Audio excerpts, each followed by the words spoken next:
Glória a Deus, louvado seja o nome do Senhor, a paz do Senhor, a você que está vendo esse vídeo. Meu nome é pastora Regina Sampaio, da Igreja Evangélica e Pentecostal Shekinah, do Rio de Janeiro, Sepitiba, Brasil.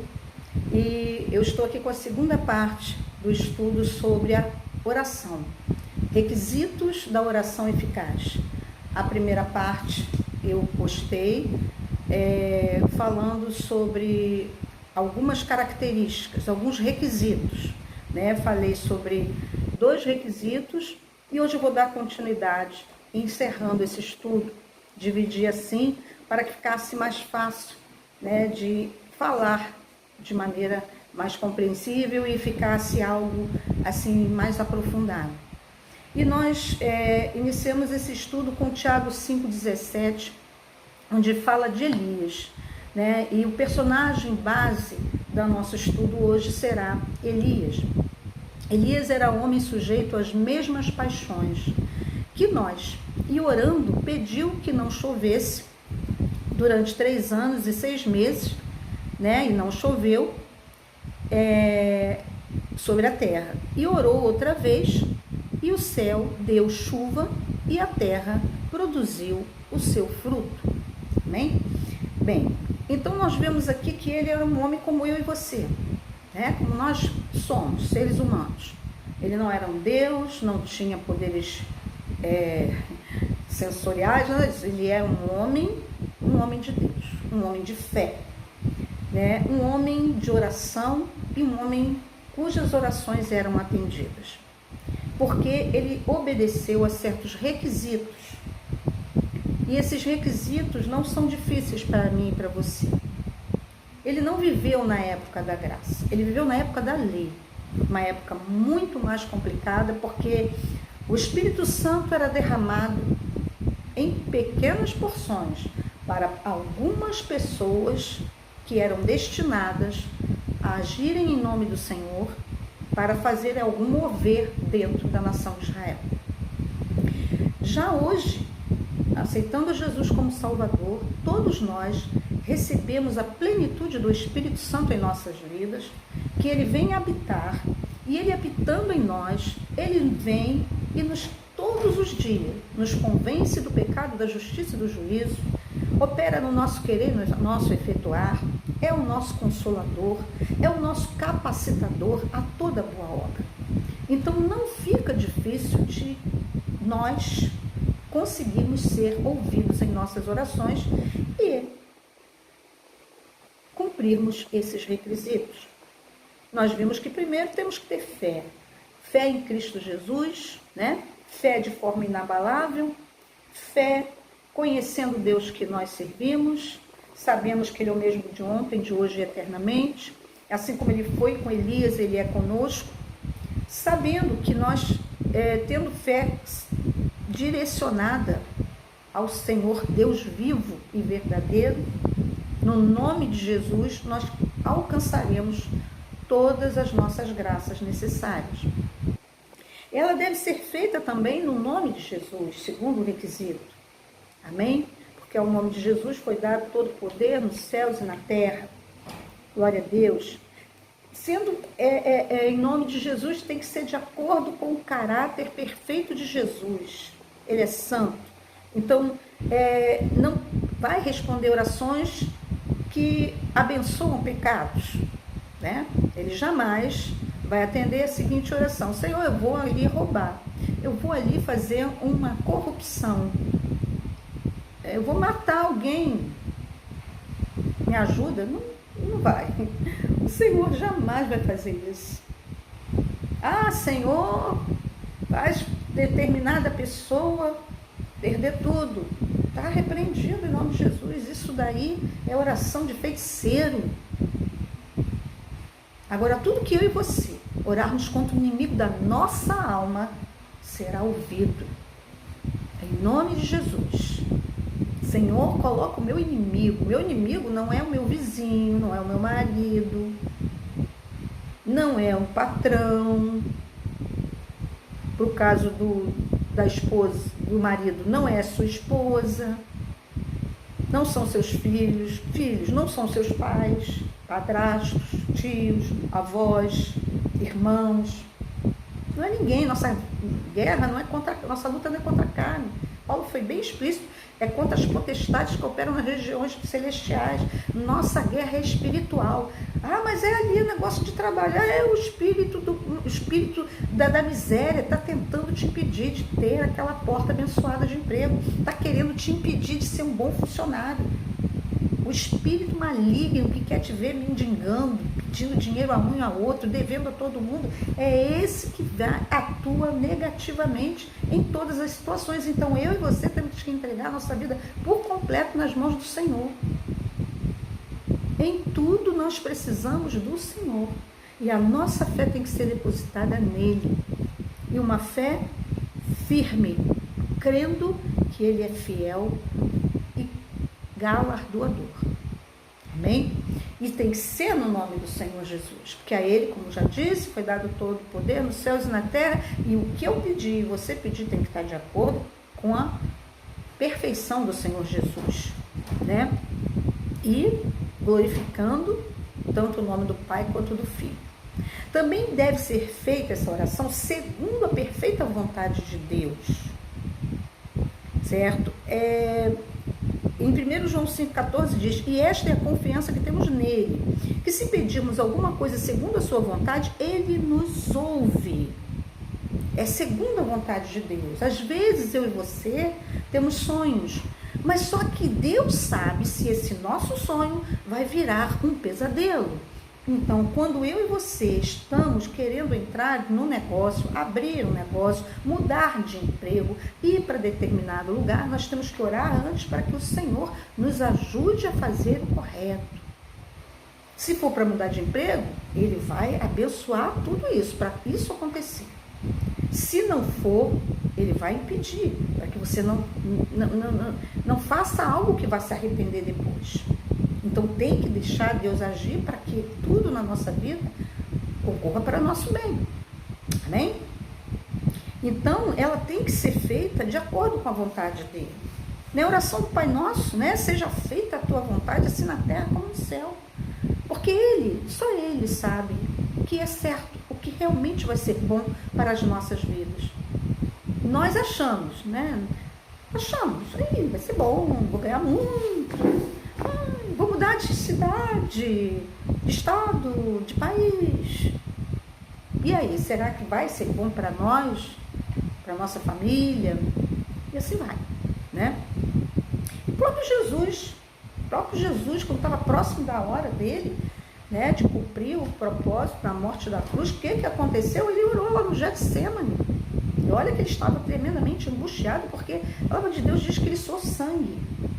O nível de estresse do Senhor estava altíssimo.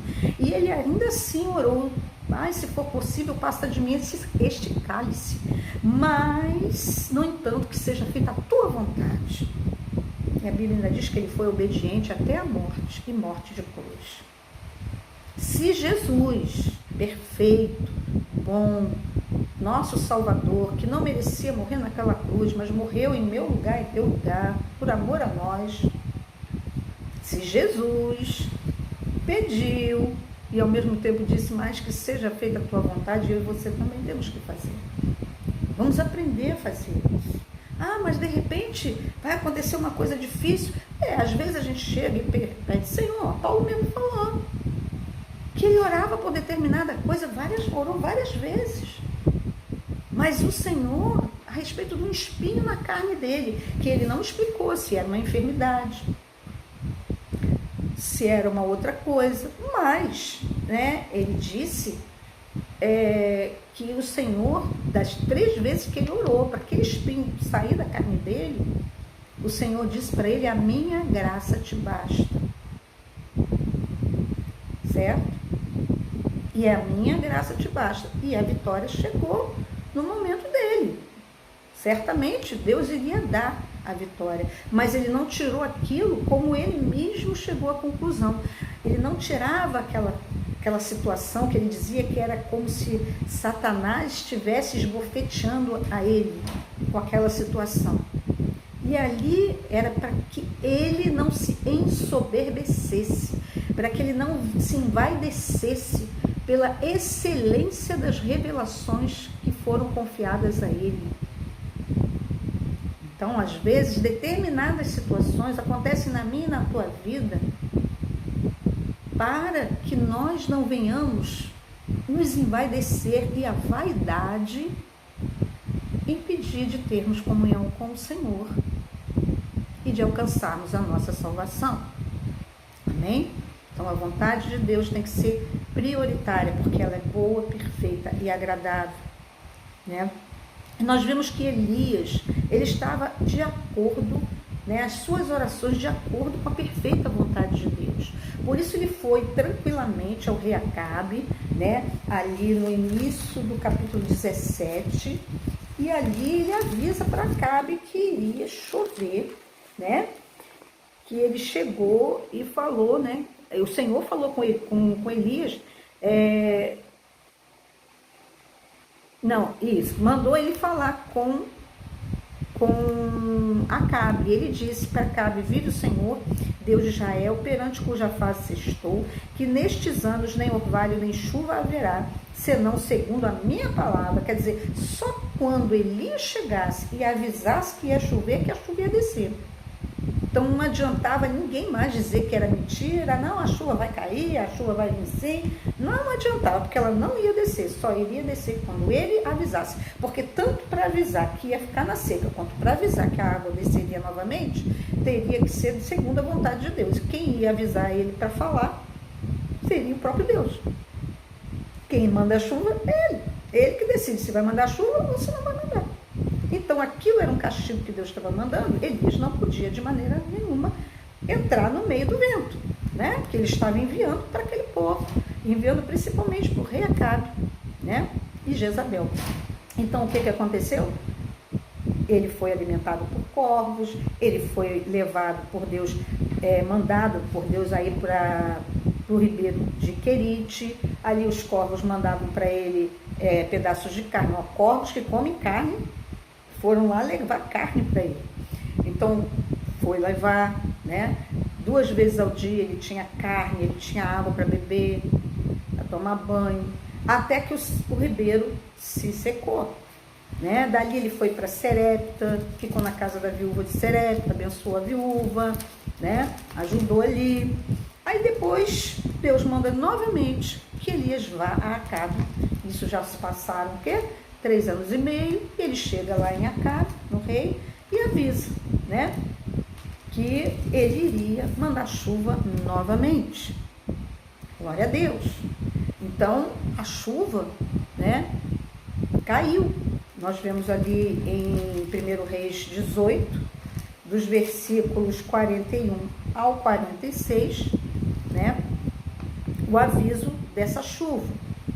Só que antes dele avisar a Elias, olha, a chuva já está descendo, houve a situação de Elias fez um desafio aos 450 profetas de Baal, né? Profetas e sacerdotes que eram da rainha Jezabel, porque a rainha Jezabel levou essa adoração a Baal para dentro de Israel.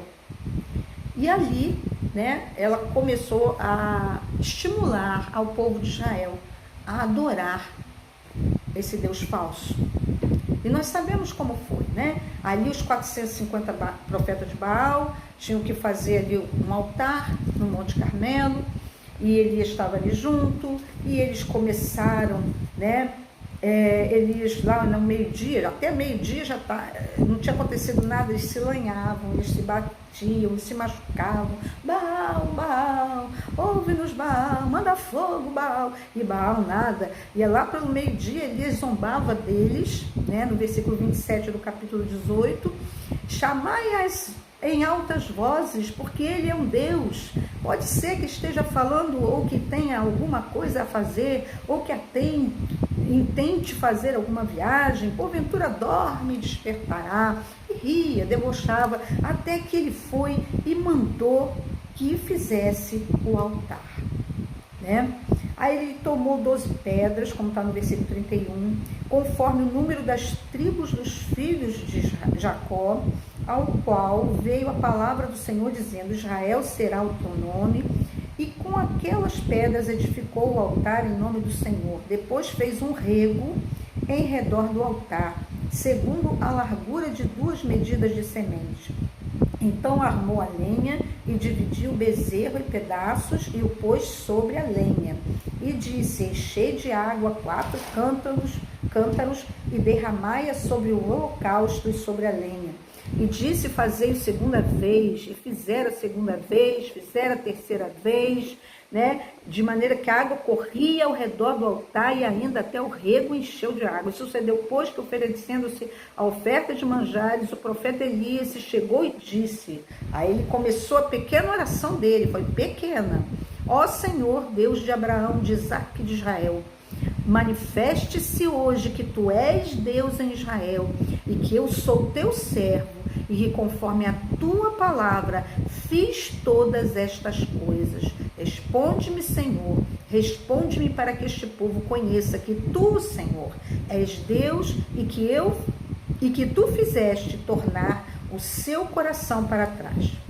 Só isso. Quer dizer, ele glorificou o nome do Senhor, ele não pediu honra para si, só para todos verem que ele era servo, não era nada grande. Eu sou servo, que eu sou teu servo. Amém? E ali o que aconteceu? Caiu o fogo do Senhor e consumiu o holocausto, a lenha, as pedras e o pó, e ainda lambeu a água que estava no rego. Tudo. Por que Deus respondeu a oração dele? Ele reparou o altar, vocês não viram? O mesmo altar foi usado pelos profetas de Baal, que Baal não ouviu porque Baal não existe. Então, nada aconteceu. Ele reparou aquele altar, ele limpou, ele arrumou, aumentou ali, botou um rego em volta, encheu de água, fez com que ficasse algo assim para ser realmente glorificado no nome do Senhor. Só Deus poderia responder aquela oração. E todos viram, até os profetas de Baal. Todos viram o fogo descer do céu. Enquanto viram que o tal do Baal não fez nada, nada fez aparecer. Então o que aconteceu? Acabe vai, manda matar todos os profetas de Baal. E logo depois ele avisa para o rei Acabe, para ele descer comer, né? Deixa eu ver aqui como está. Subir. Ele falou: Acabe, sobe, come e bebe, porque ruído há de uma abundante chuva. Aí foi, né, que ele mandou, e ainda assim, Elias entrou em oração, mas se prostrou mesmo de joelho e mandou que seu auxiliar, né, fosse lá no monte olhar e ver se estava vindo alguma nuvem. E 7 vezes teve que seu auxiliar ir e voltar. Mas na 7ª vez ele disse: agora vejo uma nuvem do tamanho da mão de um homem. Então ele corre e avisa a Acabe para ele entrar, né, na carruagem para voltar para o castelo, para a casa dele, porque a chuva vai descer. Quando Acabe saiu de casa e entrou como se diz, no carro dele, né, de cavalo, para ser levado para a casa dele, para o palácio, a chuva já estava descendo. E a terra deu sua novidade, né? Aí voltou tudo a florescer, voltou tudo, né, a prosperidade voltou para toda a nação de Israel. E todos viram e reconheceram que só o Senhor é Deus. Amém? Então a minha oração e a sua oração tem que estar assim: eu preciso reparar o meu altar. Você também precisa reparar o seu altar. Será que seu altar está digno do Senhor? O meu altar está digno do Senhor? Temos que fazer essa pergunta para nós, responder para nós mesmos. e responder para Deus, Senhor, e falar com Deus, Senhor, ainda está falho nisso, Senhor, vem corrigir meu altar, me dá força, me dá sabedoria para fazer isso, me ajuda a mudar, me ajuda a me transformar, para que eu entre dentro da tua vontade, porque o quarto requisito é quem orar estar dentro da vontade de Deus. Então, para minha oração ser eficaz, eu tenho que estar dentro da vontade de Deus. Também não adianta eu pedir uma oração perfeita. Eu estou pedindo bênção, eu estou pedindo isso. Tá bonito. E o teu altar? Você está de acordo com a boa, perfeita e agradável vontade de Deus? Você está agradando a Deus? Você está alegrando o Senhor? Como Noé, por exemplo. Noé, né? Aquela geração toda perversa da época dele, só ele e seus filhos, suas noras e sua esposa, só essas 8 almas se salvaram. Não é verdade? Mas por quê? A Bíblia diz, e Noé achou graça diante de Deus. Então, eu e você temos que estar com uma vida dentro da vontade de Deus. Temos que achar graça, ou melhor, Deus tem que achar graça em nós, porque Ele derrama da sua graça. Agora temos que viver de acordo com essa graça. Quando a gente vive de acordo com a graça, não é viver fazendo graça, não. Uma vez salvo, salvo para sempre. Uma vez salvo, salvo para sempre? Então você pode continuar a pecar? Romanos diz que não. Né? Porque o povo ali de Roma, da igreja de Roma, achava que para superabundar a graça de Deus, eles tinham que pecar. Quanto mais pecasse, mais graça tinha. Mas Paulo falou, de modo algum vamos continuar no pecado. Não tem como. Agora, aonde superabundou o pecado, tem que superabundar a graça de Deus. Amém? Nós fomos chamados das trevas para a luz de Cristo. Nós não podemos compactuar com as trevas. Nossa vida tem que ser diferente. Então a minha vida tem que estar de acordo com a perfeita vontade de Deus. Eu tenho que estar dentro dessa vontade. Aqui em 1 João, na primeira epístola de João, no capítulo 3, versículo 22, João disse assim, qualquer coisa que lhe pedirmos, dele a receberemos. Por quê? Porque guardamos os seus mandamentos e fazemos o que é agradável à sua vista. Aí eu te pergunto, estamos guardando os mandamentos do Senhor? E você e eu estamos praticando? Porque esse é o segredo. É viver, é guardar a palavra de Deus e praticar essa palavra. Jesus disse, amém, que aquela pessoa, né, que ouve os seus mandamentos e os guarda e os pratica, né, que ouve e os pratica, será assemelhado por ele ao homem prudente que construiu a sua casa sobre a rocha. E vieram os ventos, vieram as chuvas, os vendavais, as perseguições, mas essa casa permaneceu firme na rocha e não foi abalada.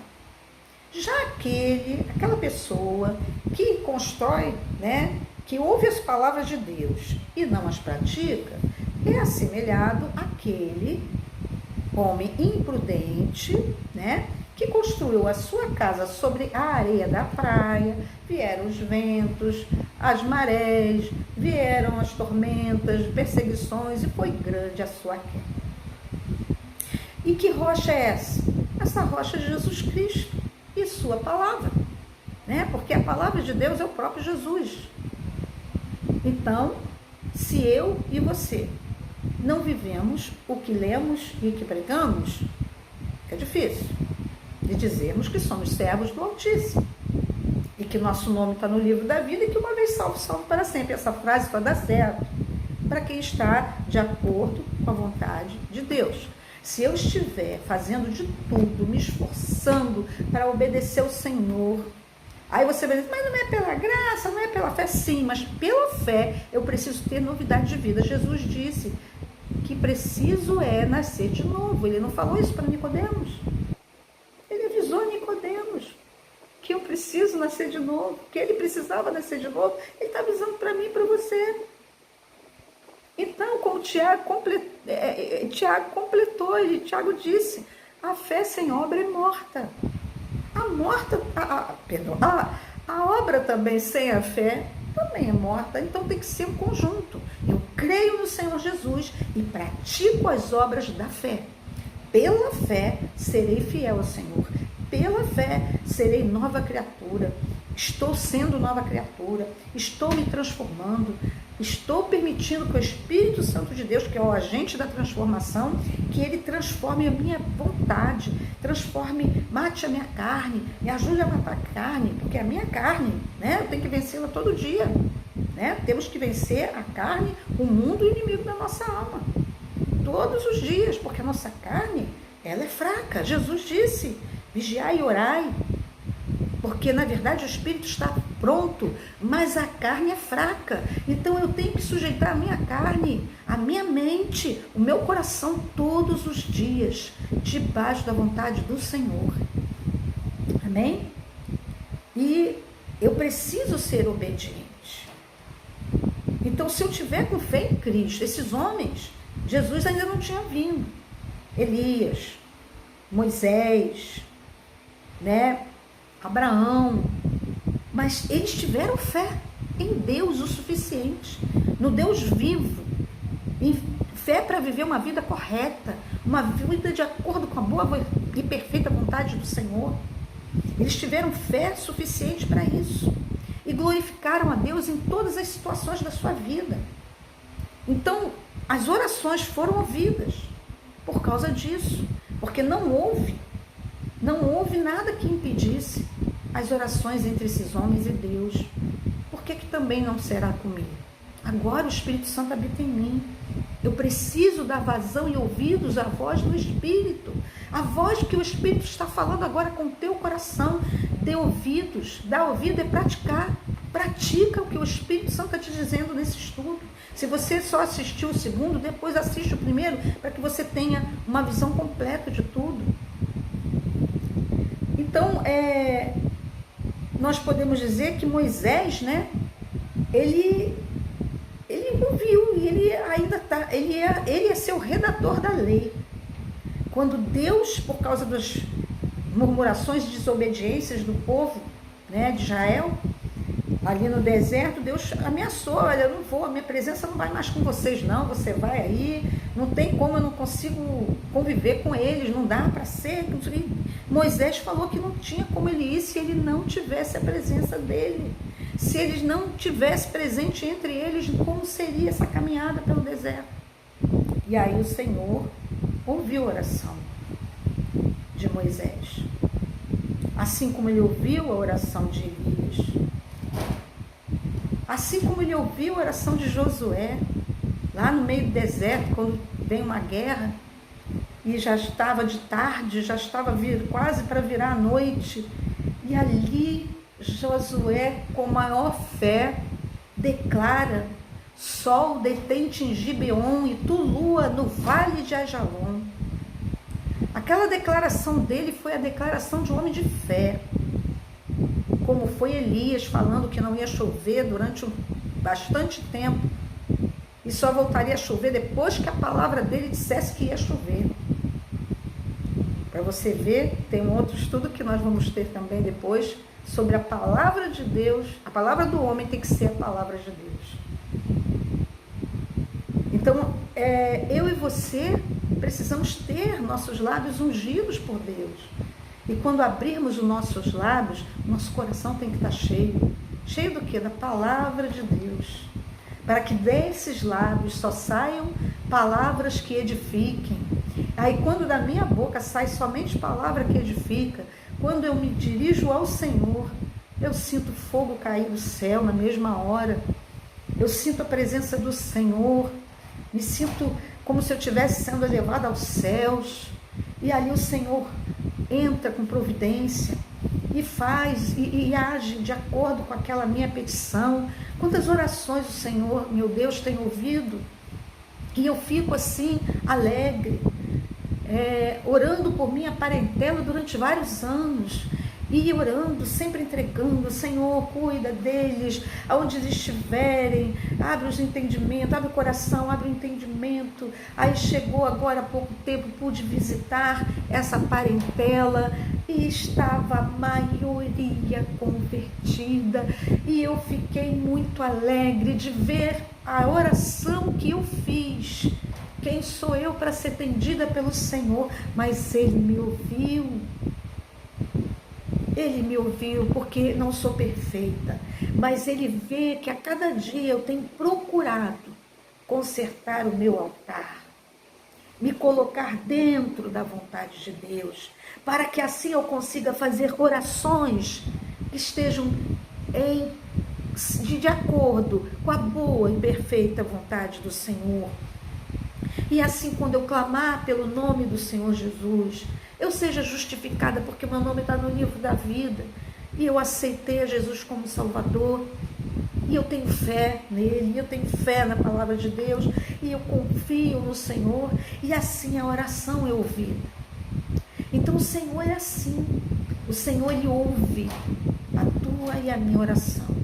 Muitas das vezes Ele não atende, ou porque eu e você estamos com o altar um pouco fora do lugar, ou porque nós ainda não estamos preparados para receber, ou porque é melhor não receber, para nós não sermos prejudicados e nem outras pessoas também.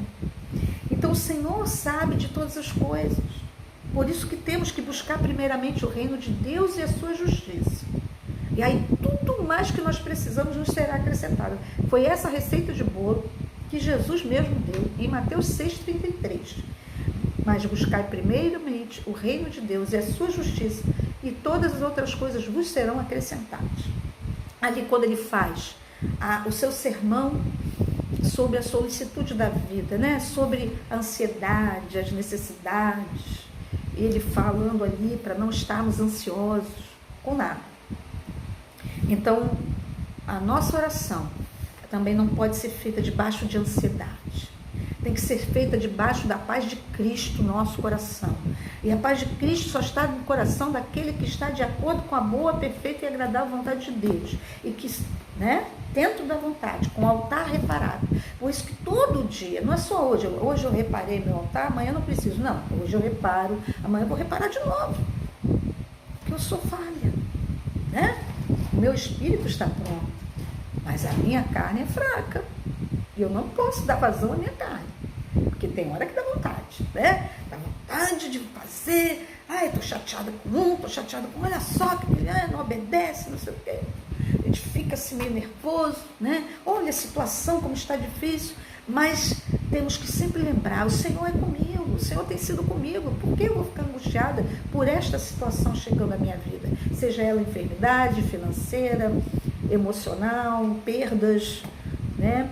De todas as maneiras, perdas de pessoas que se foram, né?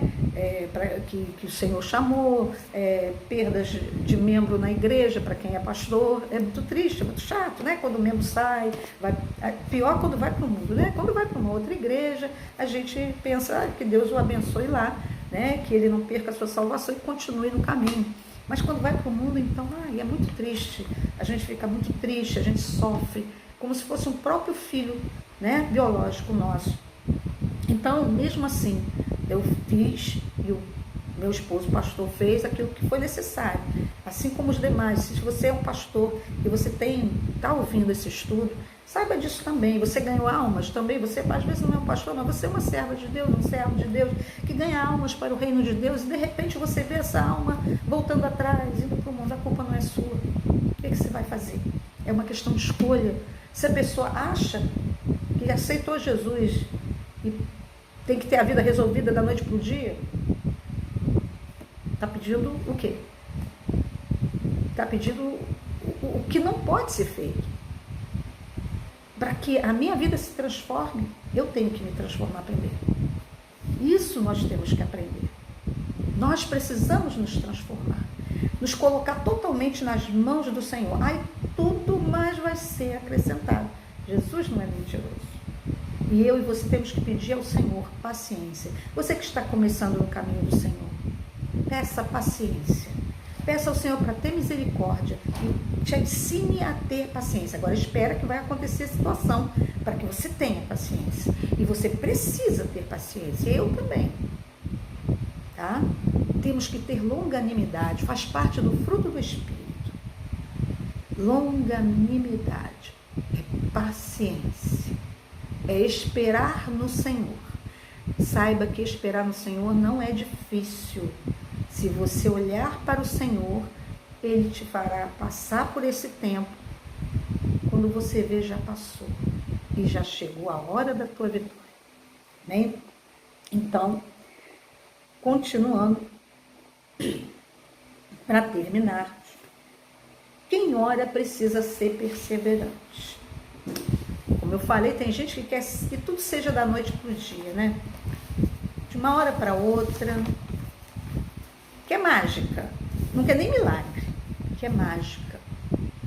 Quer que de uma hora para outra, porta-se de emprego se abre, marido ou esposa se converta, filhos se converta, a parentela toda se converta, tenha uma casa própria, carro do ano, sabe? E geralmente só pensa nisso, né? O aqui e agora, etc e tal.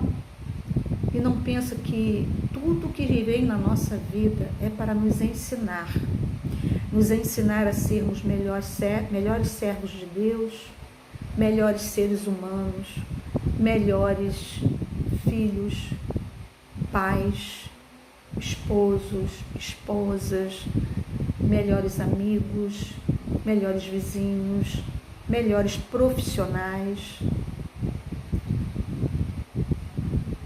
Porque Jesus, Ele está transformando a todos os dias quem quer chegar a Ele, quem quer realmente ser transformado, da água para o vinho, como foi nas bodas de Canaã, né? Ali Ele transformou a água em vinho. A água se transformou em vinho. Então, para que uma água insípida, se transforme no melhor vinho da festa, não é assim como foi ali na hora, com aquela água, porque ali naquela hora precisava daquele vinho já transformado. É um processo. É todo dia perseverando em oração. Essa é a lição principal da parábola da viúva importuna, ali em Lucas 18, do 1 ao 7. Ela ia aquele juiz todos os dias. Senhor juiz, julga minha causa. Senhor juiz, julga minha causa. Aí quando chegou um dia, esse juiz disse, embora eu seja um homem que não tema a Deus, que não temos homens, eu vou julgar a causa dessa viúva para que ela pare de me importunar. E aí aquele homem iníquo, que era um juiz iníquo, né? Aquele juiz iníquo deu a vitória a essa viúva. E você acha que o Senhor teu Deus, que é o justo juiz, não vai te dar vitória? O Senhor Jesus é o teu intercessor, é o teu advogado. Ele está advogando as minhas e as tuas causas. Ele jamais vai deixar você de mãos abanando, sem vitória. Aqui em Mateus 7, versículos 7 e 8 diz, Jesus disse isso, pedi e dar-se-vos-á, buscai e encontrareis, batei e abrir-se-vos-á, porque aquele que pede recebe e o que busca encontra, e ao que bate se abre. O apóstolo, está aqui ensinando, o apóstolo Paulo, e também nos exortando a perseverança na oração. Como diz, perseverar em oração, velando nela com ações de graças, que é orar e agradecer pela resposta de vitória. Você já agradece, Senhor, muito obrigada, Você ora, Senhor, é essa causa, Senhor, em nome de Jesus, eu te agradeço, porque eu sei que o Senhor vai dar vitória nessa situação, tanto para a minha vida, quanto para a vida de uma outra pessoa. Amém? Persevere, né? Porque isso significa que você está se dedicando, está continuando firme. Amém? E isso alegra o coração de Deus. Lembra que nós temos que estar dentro da vontade de Deus e buscando agradar o Senhor. Se eu buscar agradar o Senhor, alegrar o coração de Deus, Ele manda força para mim, né? Porque a alegria do Senhor é a nossa força. Então vamos alegrar o coração de Deus. Vamos ser perseverantes, dedicados, continuar firmes, né? O que subentende é que é uma desvelada, é uma cuidada persistência de fervor e apego à oração, né? Velar significa estar espiritualmente vigilante ou alerta, né? Quando diz ali em 1 Tessalonicenses 5,17, orai sem cessar. Né? Só tem essas 3 palavrinhas no versículo. Orai sem cessar. É necessário orar sem cessar. Isso não significa repetir constantemente as mesmas palavras, não é uma oração formal, mas você pode sim declarar: Senhor, eu confio na tua palavra, eu confio que 1000 cairão ao meu lado, 10.000 à minha direita, mas eu não serei atingido, ou eu confio que determinada pessoa vai ser protegido por ti, porque ela habita no teu esconderijo. Eu acredito no poder da tua palavra. A tua palavra diz isso, isso e isso, e eu clamo a ti que isso possa acontecer na minha vida, na vida da minha família, na vida da minha parentela, na vida dos meus irmãos, do povo da igreja, do ministério da igreja, e assim, mas algo que você realmente sinta, não algo decorado, porque isso não são palavras mágicas. É um diálogo. Você está dialogando com teu pai. Você não vai, toda vez que você pede alguma coisa para teu pai, tua mãe, a esposa para o marido ou o marido para a esposa, né? Você não repete as mesmas palavras, né? Você tem diálogo, você conversa com essa pessoa para chegar a um consenso para a pessoa te abençoar. Não é verdade? Então tem que haver, a oração é uma conversa, você é um diálogo. Deus sabe o que você precisa e eu também, mas Ele quer dialogar conosco, como filhos amados. Então converse com teu pai, dialogue com Ele e declara na tua oração que tu confia na palavra. Use a palavra de Deus. Use a palavra de Deus, mas use com confiança. Não é só, a tua palavra diz isso, isso, isso. Você faz isso para mim? Não. Você quer manipular Deus? Também não é. Use a palavra com confiança. Leia a palavra e diga: Senhor, por favor, que isso que aconteceu com determinado personagem bíblico, com esse herói bíblico, Senhor, essa vitória que o Senhor deu, que o Senhor possa dar para mim, para a minha vida. Assim, você confia que aquilo que está escrito ali é verdade. Que não é uma mitologia, como muitos querem dizer, né? E Efésios 6,18 diz assim: orando em todo tempo, com toda oração e súplica no Espírito, e vigiando nisso com toda perseverança e súplica por todos os santos. Temos que orar, principalmente nesses últimos dias, orar incessantemente por todo o povo de Deus sobre a face da terra. Estamos nos últimos momentos. Jesus vai vir buscar a sua igreja a qualquer momento.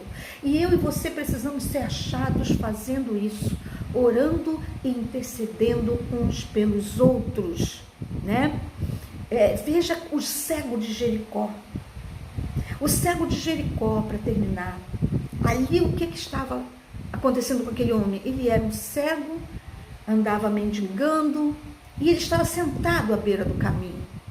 De repente ele ouviu aquele alvoroço, muitas pessoas passando e pessoas falando de Jesus, e ele soube que Jesus estava passando ali no meio daquele povo. E o que ele fez? Começou a gritar: Jesus se levantou, Jesus, Jesus, filho de Davi, tem misericórdia de mim. Jesus, filho de Davi, tem misericórdia de mim. E ele continuou, e ele foi incansável, e falavam para ele calar a boca, que ele estava incomodando o mestre, que o mestre não ia ouvir, e ele continuou, ele não deu ouvidos às falas de desistência do povo. O povo, né, às vezes fala assim, a voz do povo é a voz de Deus. Isso é mentira. É mentira. Não é. Nem sempre o povo está do lado da palavra de Deus. Tanto é que o povo ali que estava ao redor de Jesus mandava ele se calar. Que o mestre não ia falar com ele. Até que Jesus pega e fala, manda esse homem vir a mim. Aí, de repente, alguém chega para ele e diz, anima-te, ele te chama. Oh, que maravilha! Na mesma hora, ele não quis saber. Tirou a capa dele, jogou para trás e foi em direção ao mestre. O mestre perguntou o que ele queria ver, e ele deu a visão àquele homem, né, de Jericó, aquele que era cego de Jericó, passou a ser um homem, né, que recebeu o milagre de Jericó. E aquela capa significa o quê? Pecado, impedimento. Veja o que pode ser impedimento para a tua oração chegar ao coração de Deus. Veja, vamos ver, né? Vamos tomar ciência da nossa vida. Medite nisso. Tem algum impedimento na tua vida? Será que tem algum impedimento na minha? Vamos meditar isso todos os dias. Pedir perdão ao Senhor, pedir a Ele para nos ajudar a não voltar a pecar menos, pelo menos, todos os dias, cada dia menos do que o outro, para que nossas orações possam ser ouvidas. Então Ele tirou tudo que podia ser impedimento de fazê-lo chegar diante do Senhor. E que nesse estudo venha te ajudar, venha me ajudar a nos colocarmos dentro da vontade de Deus, a nos fazermos perseverantes em oração, a orarmos orações que estejam de acordo com a santidade de Deus, com a santidade do Senhor Jesus, a orarmos em nome de Jesus, cremos nele com confiança, certo? E continuar vigiando, né? Como eu já falei, em Mateus 26:41, Jesus falou para vigiarmos antes de orar. Muita gente ora antes de vigiar. Não, vigia primeiro, depois você ora. Amém? Porque esse é o verdadeiro versículo. Vigiai e orai, para que não entreis em tentação. Na verdade, o espírito está pronto, mas a carne é fraca. E que nós consigamos, né, não entrar em tentação, consigamos vigiar, consigamos orar, buscar a presença do Senhor. E lembre-se, o Senhor te ama. Ele te amou primeiro. Ele morreu na cruz do Calvário por tua vida, por minha vida. Se você está ouvindo esses dois estudos, né, esse estudo dividido em duas partes, né, como se diz, requisitos da oração eficaz. Se você está interessado em que suas orações cheguem ao trono de Deus, então que você medite mais um pouquinho, estude bem dentro da palavra, leia todas as passagens que eu passei dentro desse estudo e você se aposse do seu direito de resposta. Amém? Todo aquele que busca o Senhor em espírito e em verdade será ouvido em tempo oportuno. Tá? Então que nós consigamos estar sempre fazendo orações agradáveis ao Senhor e a nossa vida seja agradável ao Senhor também. Que Deus te abençoe. Vou orar por você. Senhor, meu Deus e meu Pai, em nome santo do Senhor Jesus, que o Senhor abençoe tanto os que estão vendo esse estudo, essa segunda parte do estudo, dos requisitos da oração eficaz, assim como também os que ouviram e viram o primeiro vídeo com relação também a isso, a esse estudo, que o Senhor dê uma capacitação maior ainda do que o Senhor deu a mim nesse estudo. Que o Senhor faça com que eles consigam entrar mais aprofundadamente nesse tema, através da busca da Tua Palavra, através da leitura da Tua Palavra, da meditação, da oração. E capacita a todos nós sermos homens e mulheres de oração, conseguindo interceder por todos neste mundo. E que consigamos atingir muitos corações. E que o Senhor entre com a Tua providência. Que o Senhor salve muitos. Que o Senhor transforme, vivifique, santifique a cada um de nós. Que haja vitória para todos. Alcança, Senhor, a cada um com a Tua graça salvadora, libertadora, curadora, transformadora, vivificadora e santificadora. Em nome de Jesus. Amém e amém. A paz, Senhor.